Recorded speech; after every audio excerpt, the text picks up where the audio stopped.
ரகுராம் ஜானகி 2 பேரும் எந்த ஒரு தவறும் செய்யலைன்னு நல்லாவே தெரியுது.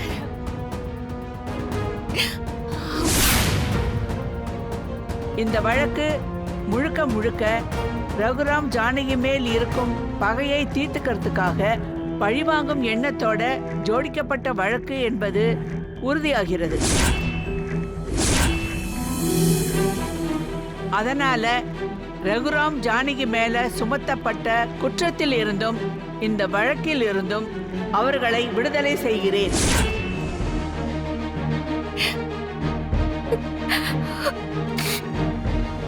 அத்துடன் இந்த வழக்கில் மேலே சொன்ன அனைவரும் குற்றவாளிகள் என்று நிரூபணமாகி உள்ளது.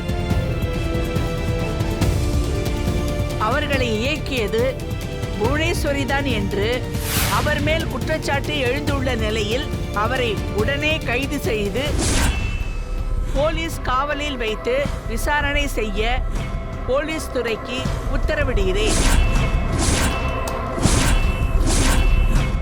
அனைவரையும் இயக்கியது புவனேஸ்வரிதான் என்று நிரூபணமாகும் பட்சத்தில் ரகுராம் ஜானகி இருவருக்கும் நஷ்ட ஈடு தரப்பட வேண்டும்.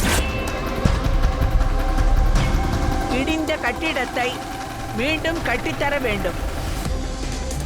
இது இந்த வழக்கின் முடிவில் அறிவிக்கப்படும். கோர்ட்டில் இந்த வழக்கு நடந்து கொண்டிருக்கும் போதே சிலர் புகுந்து லாயர் மாயாவை கத்தியால் குத்தி உயிராபத்தை உண்டு பண்ணியிருக்காங்க.